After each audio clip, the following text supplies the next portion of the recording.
So what I do is help people navigate and talk about and clarify different scenarios, usually in middle or late life. Things like a person is scared of changing jobs or thinking about retirement, but they don't really know what they want to do, what's important to them, how they're going to navigate that. A loved one is in an accident in the ICU, and the family is there, and no one knows what to do. They haven't had conversations about, does this person want extreme measures?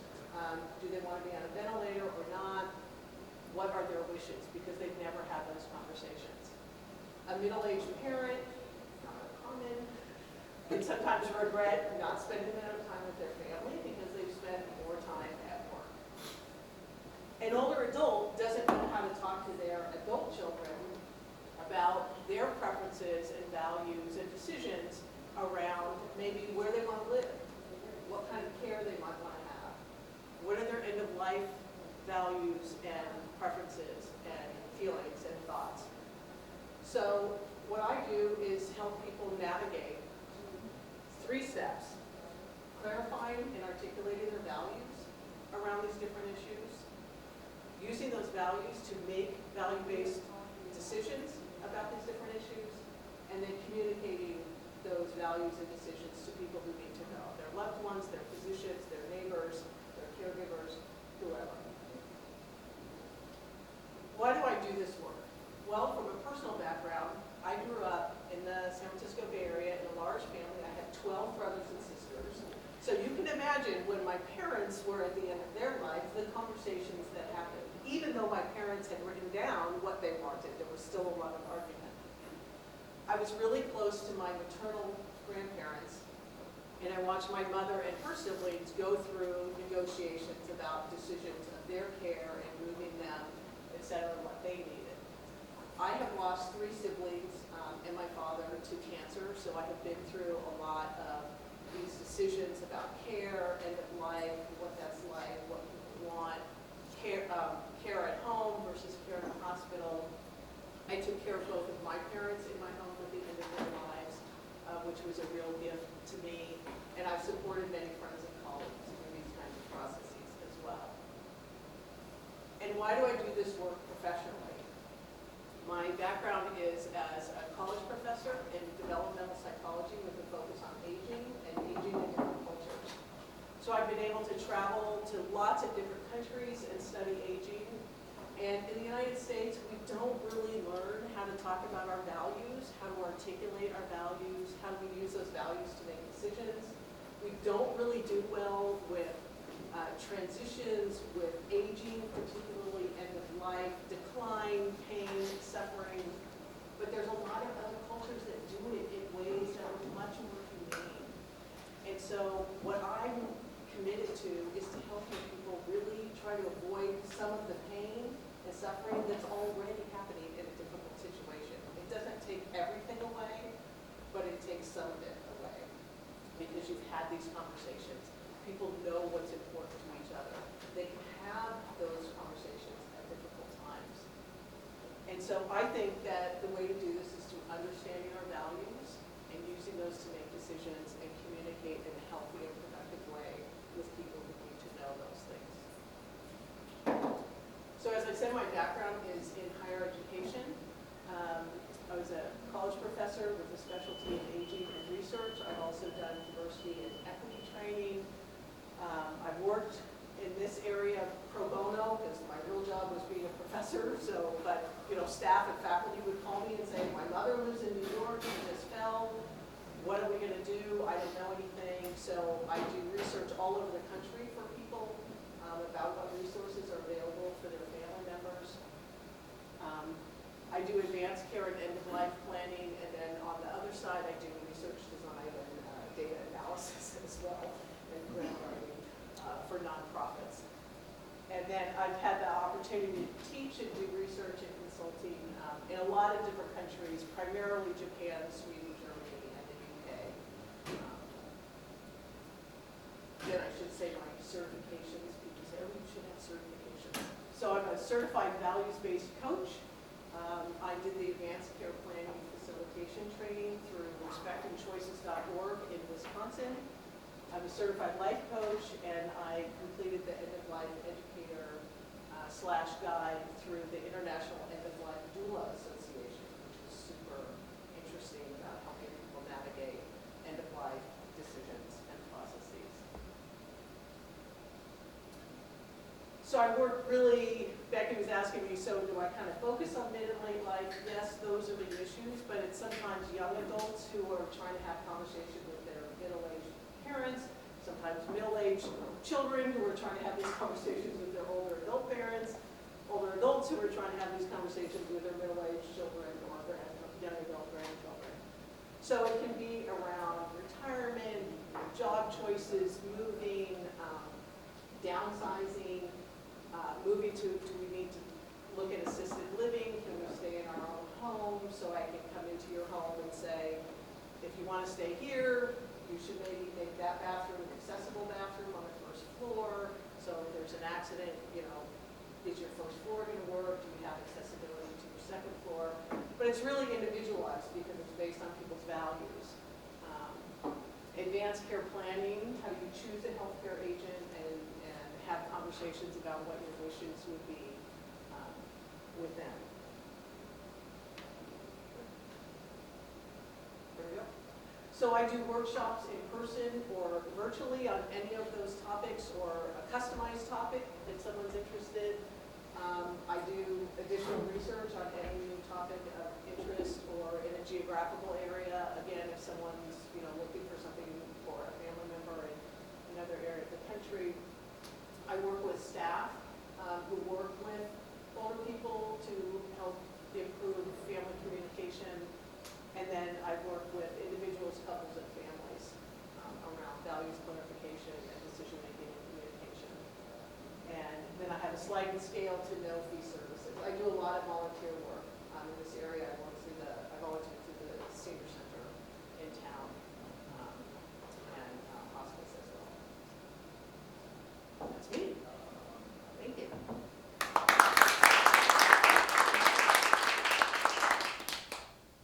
Questions? I have a comment and question. First of all, I was not prepared to hear what you just said. Meaning, I was not expecting. You think of coaching and you think of setting schedules or very, very definitive actions. And what you're doing, I like to see this as incredibly valuable when you have adults that are going through major changes. Right. And it's different dealing with adults than it is dealing with, like you said, middle-aged parents. So awesome for you. I really enjoyed your presentation. On your certifications, though, you left off a couple of things that you should put on. You're a professor. You need to put on your educational deals, right? I can't even think what I'm trying to say. Do it. Okay. Thank you. There you go. My It's a degrees, degree, yes. right. Okay. Thank you. Yeah. That was a great presentation, and I think that's really cool services, and I agree that in our society people don't talk about end-of-life stuff and are often not prepared. But that makes me wonder, how do people find you? Like, I didn't even know this was a thing. Like, how do people get to where they call you and say, I need help? Well, that is a great question because that's what I'm trying to figure out. So I have flyers. I'm trying to figure out where do I post the flyers. I'm not a social media person, so I don't have a website. People say, oh, you need to have a website. That's how everybody finds you today. So I'm actually meeting with Anna Spooner from last week who gave a presentation here about marketing this week. Okay, if I have to do something, what's that going to look like? But I do presentations at community centers, at churches, so I offer free services. And then people, if people want to work with me one-on-one, and then word of mouth. So doing work for friends, and then they tell their friends. I'm doing a presentation at Body Moves, which is a fitness place in Coralville for people over 50. So since I'm new to Iowa City, I'm trying to figure out, I have contacts in Denver and I have contacts in Southern California, but not so much in Iowa City, so that's why I'm here. So it sounds like you're already connected with the senior center and hospice and community center.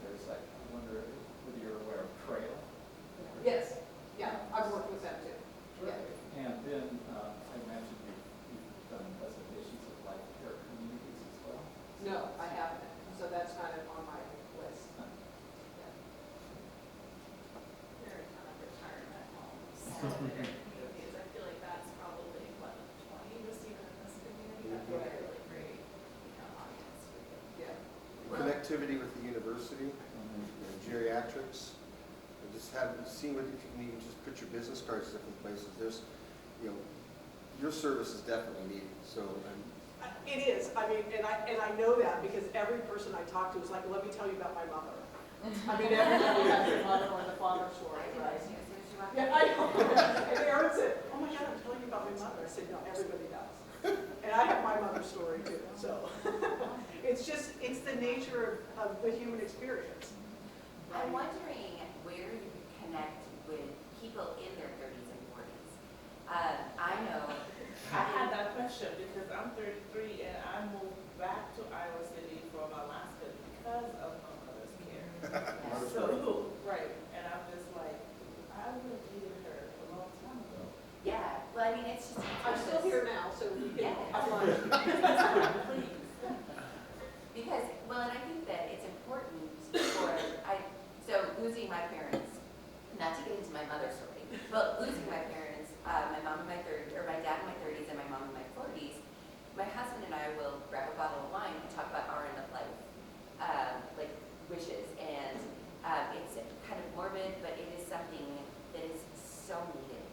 And I think connecting people in their 30s and 40s to recognize, because, I mean, we just lost a 47-year-old in our community to a heart attack, and just knowing those conversations have had just to bring peace to our loved ones that we leave behind, we're doing a favor.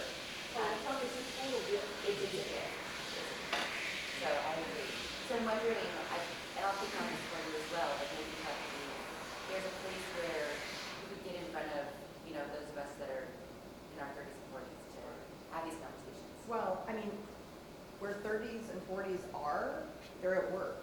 So like connect with the HR people, like from a wellness perspective, from an EAP perspective, because that's like, you go in from a lunch and learn and you. Yeah, and you just- exactly. Yeah, that's where That's they're all- at. They're that's I was working. wondering the same thing, is if there's a way to get into businesses, but I don't know if businesses would be interested in providing a service or not. I think they would. They would if but- you get in with the right person. Like Yeah. if you get in with a wellness Right. committee, if you get in with the right HR person, right? Yeah. That's not just thinking like, I'm just here to do my compliance stuff, but Yeah. I'm here from a holistic perspective. It seems like a real If you get with value add the with right service. companies, with the right, Well, with the and right the, people, and yeah. the value to a company is that if employees are prepared to deal with this, then they are not in crisis when something happens to their parents.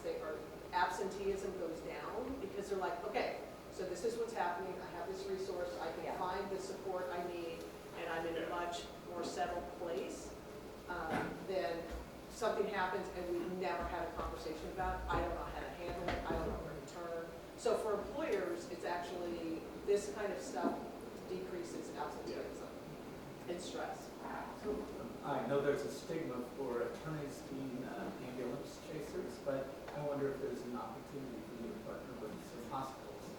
Oh, hospitals, yes, that's a possibility, but I actually have partnered with my attorney who wrote our trust and will when we moved to Iowa City. And he said, oh my gosh, I wish I'd had you 3 months ago with my 95-year-old dad and my 2 brothers. So he said, these are the kinds of conversations that I can have a little bit, but I don't really, that's not what I do, is have a couple, 3 conversations with a family or a couple about what's important to them. The other place I was thinking about, and I actually already sent the link to this presentation to her, is where's the other place a 34-year-old's going to be at besides work, therapy? Oh, yeah. Right. So I sent it, I would recommend, there's a couple good counseling groups here in the Iowa City Cedar Rapids area that the one I already sent the link to, I know she will Oh, thank you. your style and her vision and her practice's vision align pretty well. So we'll see what comes from that, but that would be another one I would look at because those people are already in therapy, they're already willing to work on their mental health, they have the self-awareness, so they're going to be encountering that kind of life transition stuff in the near future, and the counselors are just overwhelmed Yes. with. Well, and that's my connection in Southern California is with a colleague of mine and friend who's a therapist. And she said, I am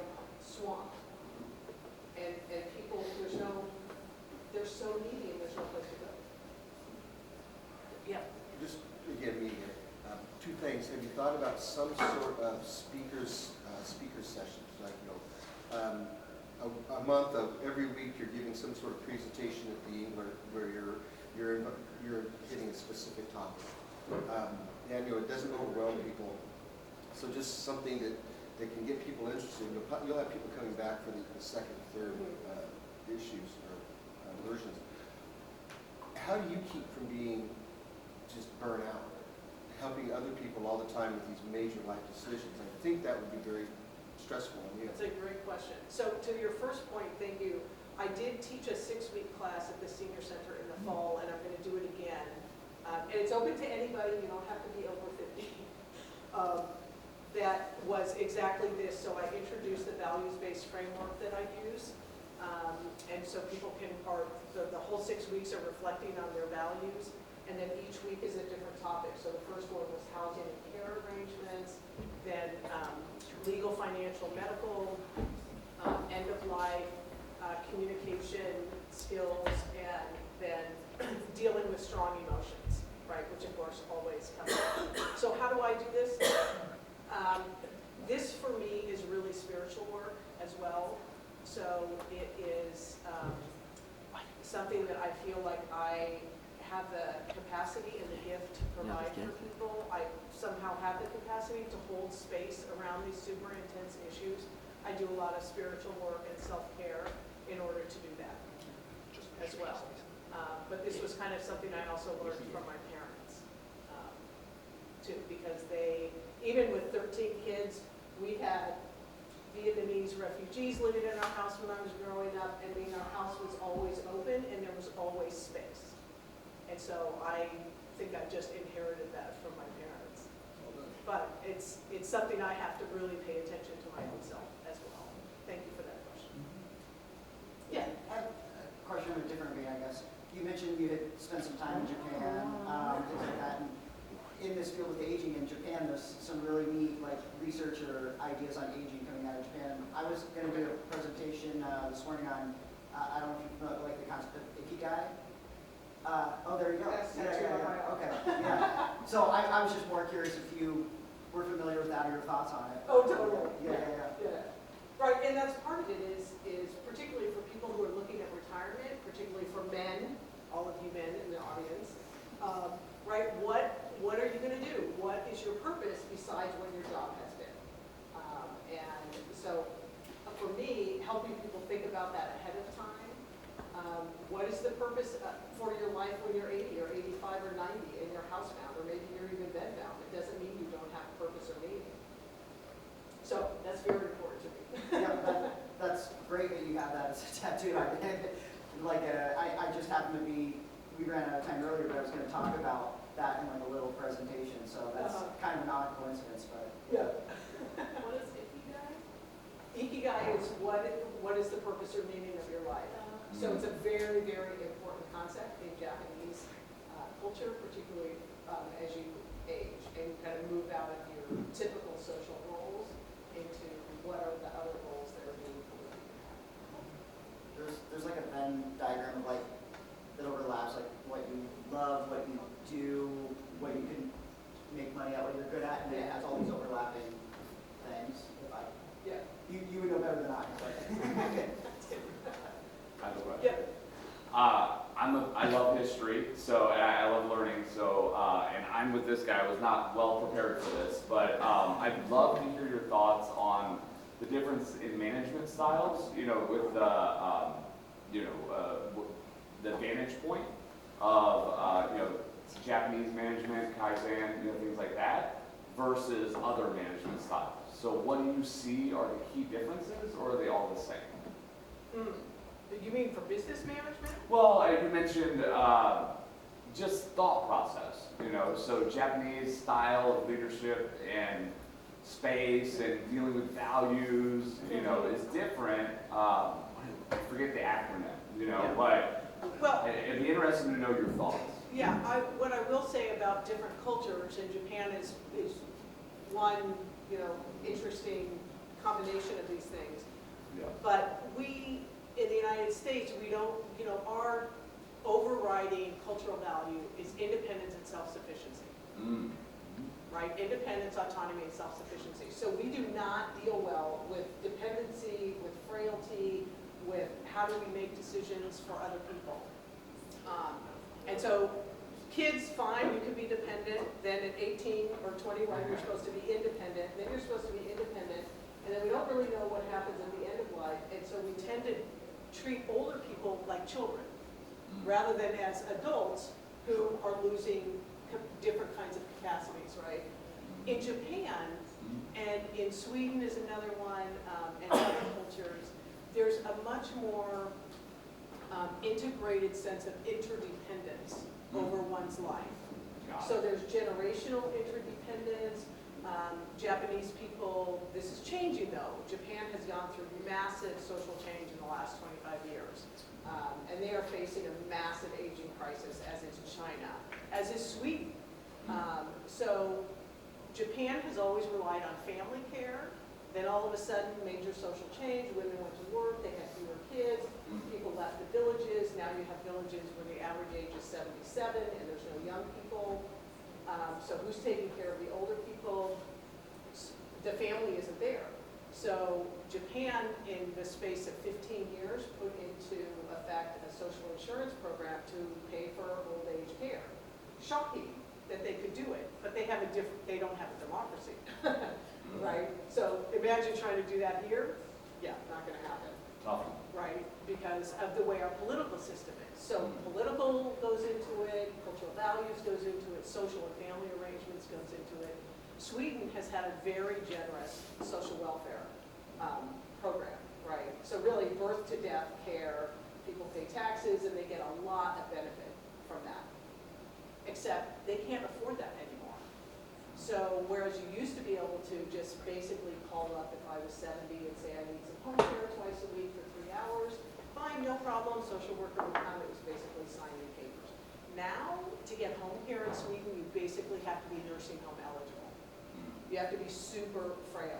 So the family's like, excuse me, that was never my job to come in and bathe mom. That was the government's job. Except the government can't do that anymore because Sweden is aging really fast, and Japan and China as well. So, you know, all of these things kind of mix together.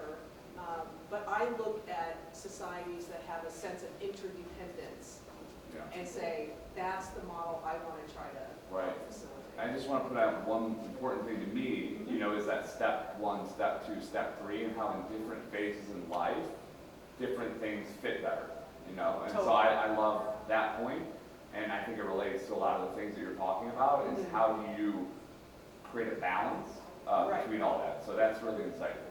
So thank you. Yeah, you're welcome. Yeah. I have a question. What is your experience with people that are stuck in different cultures when it comes to aging parents?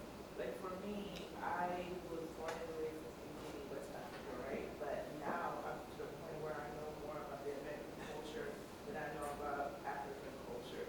But because of how my mom, my aunt, everybody raised me, I find myself a little bit at a, I guess, dense conflict between how I grew up and who I have become, not only as an individual, but as a parent, as a mom, but I still have that sense of responsibility. It's a little bit of a guilt, Yes.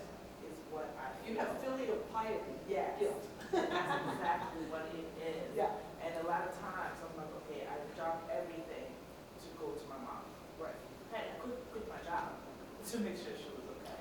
And my husband is like, what the hell's wrong with you? Right. And now he was born and raised in America, so Right, and this is exactly the kinds of conversations I have, because some of it is cultural, some of it is gender, some of it is generational, some of it is class, so some of it is religious or spiritual. So all of those things come into what is it that is important to you, and how do you understand what's really most important to your mom, right? And then negotiate those two.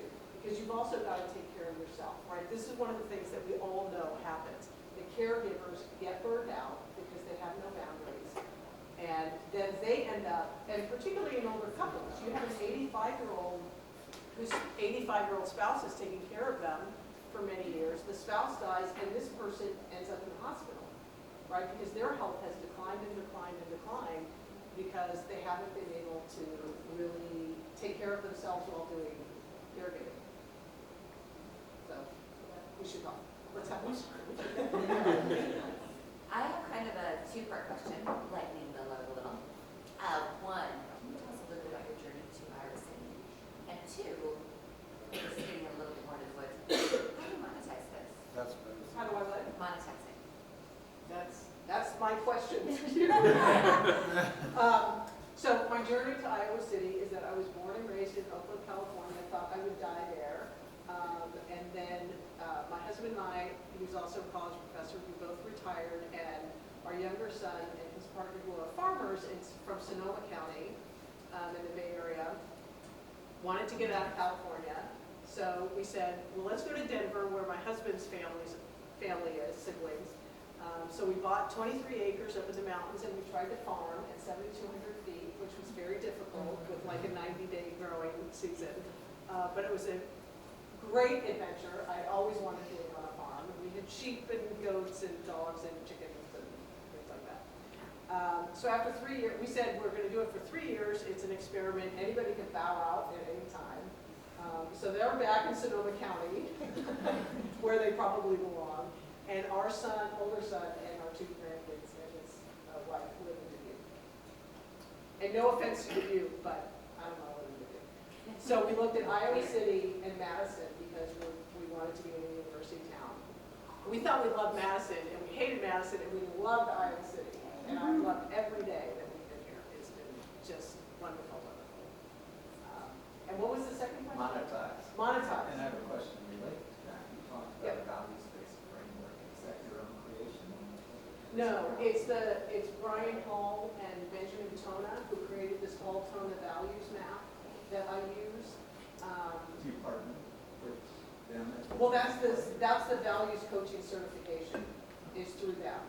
Or do they have any sort of app that goes with They have an online 125 question assessment, which people can pay for to do, but I kind of do a shortcut version of that through discussion with people. So there's resources that I give to people. There's a great book that Brian Hall wrote called Values Shift that outlines this, and they work at both the individual and the organizational level. So what are organizational values and how do people enact them? So connected with Merge is Iowa Ed Tech Collaborative. And I have some ideas and others may have much better ideas, but how educational technology could be leveraged to help monetize this and reach more people, serve Yeah. more people. Yeah. So to the monetize question, so I have, and I was telling Becky, so I do coaching, which is much more kind of non-directive. So if you're trying to decide, do you want to retire or not, right? That's really your choice.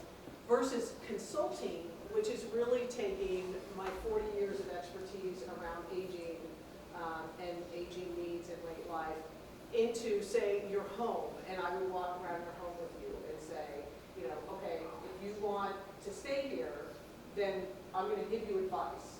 I'm not going to tell you what to do. It's still obviously your choice. But I'm giving you advice. I'm not endorsing anything, which is different and more directed and informational than the coaching. So I've written up 2 different contracts, one for coaching and one for consulting.